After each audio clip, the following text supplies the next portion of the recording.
Hello friends, welcome to Roja classic. இன்றைக்கி நம்ம வீடியோவில் நல்ல ஒரு ஹெல்த்தியான ரைஸ் ரெசிபி எப்படி செய்யுதுன்னு பார்க்கலாம். இது செய்யறது ரொம்பவே ஈஸி, அதோட ரொம்ப டேஸ்ட் ரொம்ப நல்லாவே இருக்கும். சைடிஷ் எதுவுமே தேவையில்லை, அப்படியே சாப்பிட்றலாம். அவ்வளோ ஒரு டேஸ்ட்டான இந்த ரைஸ் ரெசிபி செய்யறதுக்கு பார்த்தீங்கன்னா, 1 டம்ளர் அளவுக்கு பச்சரிசி, பொன்னி பச்சரிசி எடுத்துருக்கிறேன். 1/2 டம்ளர் அளவுக்கு துவரம்பருப்பு எடுத்துருக்கிறேன். இதை ஒரு 2-3 தண்ணி சேர்த்து க்ளீன் பண்ணிவிட்டு நல்லா தண்ணி சேர்த்து ஒரு 20 நிமிஷம் போல் நல்லா ஊற விட்டுடணும். ரைஸும் பருப்பும் நல்லா ஊறி வந்ததுன்னா இது சாப்பிட்றதுக்கு அவ்வளோ டேஸ்ட்டாக இருக்கும். இது செய்யறதுக்கு முதல்ல நம்ம மசாலா பொருள்லாம் வறுத்து எடுத்துக்கலாம். இப்போ அடுப்பில் ஒரு பேன் வச்சுட்டு 1 ஸ்பூன் அளவுக்கு மல்லி எடுத்துக்கலாம்.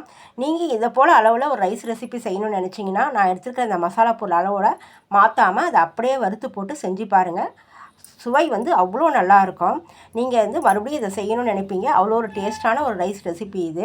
இதுக்கு பார்த்தீங்கன்னா 1 ஸ்பூன் அளவுக்கு மல்லி எடுத்தோம் இல்லையா, கூடவே 1 ஸ்பூன் உளுத்தம்பருப்பு கடலைப்பருப்பு எடுத்துக்கலாம். காரத்துக்கு 3 வரமிளகாய் எடுத்துக்கலாம். இந்த காரத்தோட அளவு மட்டும் உங்களுக்கு வேணும்னா அதிகமாக சேர்த்துக்கோங்க. 1 மிளகாய் இல்லை 2 மிளகாய் கூட சேர்த்துக்கோங்க. இப்போ இது கூட ஒரு கொத்து கருவேப்பிலையும், மைல்டாக ஒரு வெந்தய ஃப்ளேவர் வரணுன்றதுக்காக ஒரு 5-6 வெந்தயம் மட்டும் சேர்த்துருக்கிறேன். கூடவே ஒரு 1/4 ஸ்பூன் அளவுக்கு சோம்பு சேர்த்துக்கலாம். மசாலா ஃப்ளேவருக்காக நான் ஒரே ஒரு ஏலக்காய் சேர்த்துருக்கிறேன். கூடவே 1/4 ஸ்பூன் அளவுக்கு மிளகு சேர்த்துக்கலாம். கூட ஒரு 3 கிராம்பு சேர்த்துடலாம். அடுத்து 2 துண்டு பட்டை சேர்த்துடலாம். சேர்த்துட்டு அடுப்பு ரொம்ப சிம்மில் வச்சுட்டு இதை வறுத்து எடுக்கணும். இந்த பருப்பு வகையிலும் நல்லா வறுபடணும். இந்த பட்டை கிராம்பும் மைல்டாக வறுபட்டு வாசனை வரணும். அந்தளவுக்கு அடுப்பு ரொம்ப ஸ்லோவாக வச்சு இதை வறுத்து எடுக்கணும். நம்ம எடுத்துருக்கிற ரைஸுக்கும் பருப்புக்கும் தேவையான இந்த மசாலா பொருள் இந்த அளவுக்கு இருந்தாலே போதுமானது. லேசாக வறுபட்டு வாசனை வர்ற இந்த ஸ்டேஜில் இப்போ நம்ம இதை மிக்ஸி ஜாரில் மாற்றிடலாம். பருப்போட அளவெல்லாம் பாருங்கள், இந்த அளவில் வறுபட்டு இருக்கணும். அடுத்து இதில் பார்த்தீங்கன்னா ஒரு 2 ஸ்பூன் அளவுக்கு மட்டும் தேங்காய் துருவல் எடுத்துருக்கிறேன். தேங்காய் துருவலையும் நம்ம வறுத்து எடுக்கணும்.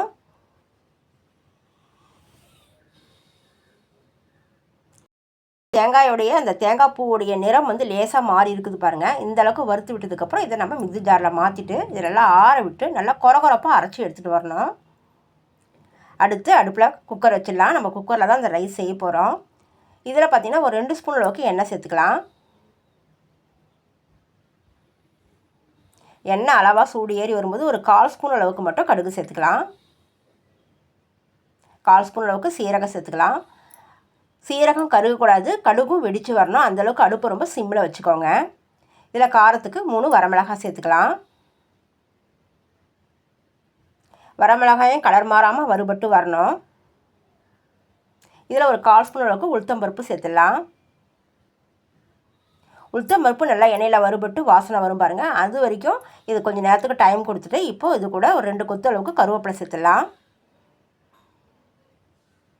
இதில் பார்த்தீங்கன்னா பெரிய சைஸ் வெங்காயத்தில் சின்ன சைஸ் வெங்காயம் இருக்கும் பார்த்தீங்களா, அதை ஒரு சின்ன வெங்காயம் எடுத்து பொடியாக நறுக்கியிருக்கிறேன்.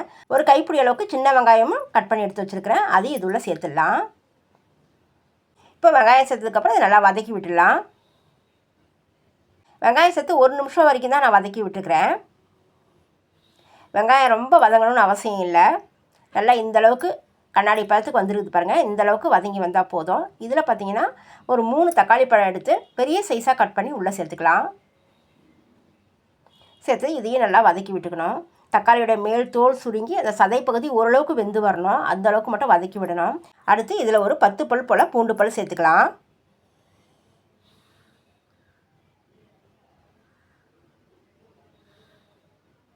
பூண்டு பல் சேர்த்துட்டு மறுபடியும் கொஞ்சம் நேரத்துக்கு வதக்கி விட்டு தக்காளி நல்லா குழைய வதங்காமல் ஓரளவுக்கு அந்த சதைப்பகுதி மட்டும் ஓரளவுக்கு வெந்து வர வரைக்கும் வதக்கி விட்டால் போதும். இந்த ஸ்டேஜ் வந்ததும் நம்ம தண்ணி இல்லாமல் வடித்து வச்சுருக்கிற இந்த ரைஸை வந்து உள்ளே சேர்த்துடலாம். ரைஸ் வந்து நல்லா ஒரு 20 நிமிஷமாக ஊறி இருக்கிறதால சீக்கிரமாகவும் வெந்து வந்துடும். நல்லா குழைவாகவும் வெந்து வர்றதுக்கு ஈஸியாக இருக்கும்.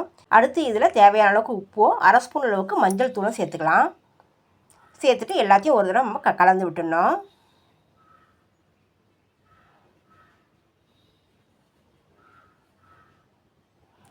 எல்லாத்தையும் ஒரு தடவை நம்ம கலந்து விட்டதுக்கப்புறம் இதில் நம்ம தண்ணி சேர்த்துடலாம். தண்ணியோட அளவுன்னு பார்த்தீங்கன்னா 1/2 பங்குக்கு நம்ம 3 பங்கு அளவுக்கு தண்ணி சேர்க்கணும். நம்ம எடுத்துக்கிற ரைஸுக்கும் பருப்பும் 1/2 பங்கு அளவு இருக்குது. அப்போ 4/2 பங்கு அளவுக்கு நம்ம தண்ணி சேர்க்கணும். ஆனால் நான் 5 அளவுக்கு தண்ணி சேர்க்குறேன். அரிசி பருப்பு எடுத்து அந்த டம்ளர்லேயே தான் நான் தண்ணி சேர்க்குறேன். தண்ணியோட அளவு பார்த்தீங்கன்னா நான் ஒரு 5 அளவுக்கு 5 டம்ளர் தண்ணி சேர்த்துருக்குறேன்.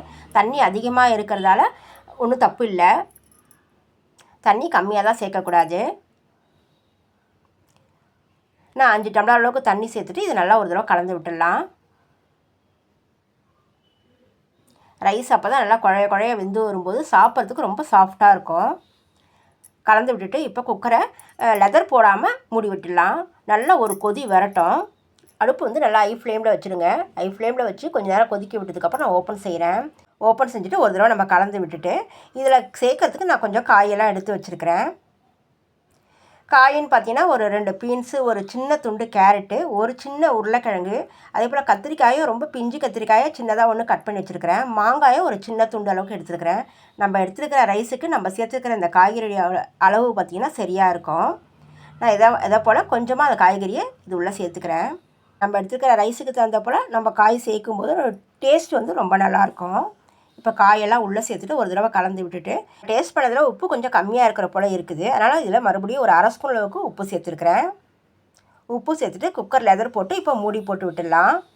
மூடி போட்டு விசில் போட்டுட்டு ஸ்லோ ஃப்ளேமில் வச்சுட்டு ஒரு 3 விசில் வந்ததும் நம்ம ஸ்டவ்வை ஆஃப் பண்ணிவிட்டு கம்ப்ளீட்டாக ப்ரெஷர் ரிமூவ் ஆனதும் ஓப்பன் செய்யலாம்.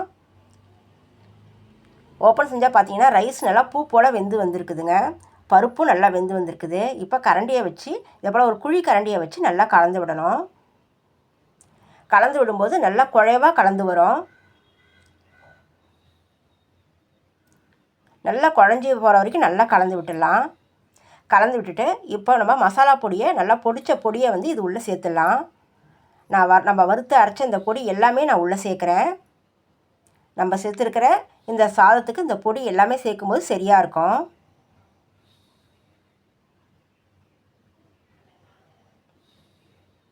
இந்த பொடி சேர்த்ததுக்கப்புறம் இதில் ஒரு எலுமிச்சம்பழம் எடுத்து அதில் ஜூஸ் வந்து உள்ளே சேர்க்குறேன். நீங்கள் இதுக்கு பதிலாக புளி கரைச்சல் இருந்தாலும் சேர்த்துக்கலாம். ஆனால் கொஞ்சமாக ஒரு சின்ன எலுமிச்சம்பழம் அளவுக்கு புளி எடுத்து புளி கரைச்சல் இது கூட சேர்க்கணும். சேர்த்துட்டு இது எல்லாத்தையும் ஒன்றா கலந்து விட்டுடலாம். சேர்த்துருக்கிற மசாலா பொடியும் இந்த எலுமிச்சை ஜூஸும் சாதத்தோடு நல்லா ஒன்றா மிக்ஸ் ஆகணும். அது வரைக்கும் கலந்து விடணும். நான் இந்த பவுடரும் இந்த எலுமிச்சை ஜூஸும் சேர்க்கும்போது அடுப்பு பற்ற வைக்கல. நான் அப்படியே தான் குக்கரில் ஓப்பன் செஞ்சுட்டு இதெல்லாம் சேர்த்து கலந்து விட்டுருக்கிறேன். இப்போ இதுக்கு ஒரு தாளிப்பு கொடுத்துடலாம். தாளிப்புக்கு ஒரு பேன் வச்சுட்டு இதில் கொஞ்சமாக நெய் சேர்த்துக்கலாம். கூடவே கடலை எண்ணெய் சேர்த்துடலாம். சேர்த்துட்டு ஒரு 1/4 ஸ்பூன் அளவுக்கு கடுகு சேர்த்துக்கலாம். 1/4 ஸ்பூன் அளவுக்கு உளுத்தம்பருப்பு சேர்த்துடலாம். கடுகு உளுத்தம்பருப்பு வறுபட்டு வாசனை வரும்போது இதில் கொஞ்சமாக உடச்ச முந்திரி சேர்த்துடலாம். கூடவே ஒரு கொத்து கருவேப்பிலை சேர்த்துடலாம். முந்திரியும் நல்லா செவந்து வந்ததும் நல்லா கலந்து வச்சுருக்கிற இந்த ரைஸோட இந்த தாளிப்பை சேர்த்துடலாம். தாளிப்பை சேர்த்துட்டு கூடவே கொஞ்சம் மல்லித்தழையும் தூவிட்டு கலந்து விட்டு கொடுத்து பாருங்கள். சைட் டிஷ் எதுவுமே தேவையில்லை. எல்லாருமே ரொம்ப விரும்பி சாப்பிட்ருவாங்க. அவ்வளோதாங்க. என்னோட செய்முறையில் நான் செஞ்சுருக்கிற இந்த ஒரு ரைஸ் ரெசிபி எப்படி இருந்துன்னு சொல்லிட்டு நீங்கள் கமெண்ட்ஸில் சொல்லுங்கள். உங்களுக்கு இந்த வீடியோ பிடிச்சிருந்துன்னா லைக் பண்ணுங்கள், ஷேர் பண்ணுங்கள். மறக்காமல் ரோஜா கிளாசிக் சேனலுக்கு சப்ஸ்கிரைப் பண்ணிடுங்க. நம்ம அடுத்த வீடியோவில் பார்க்கலாம். தேங்க்யூ.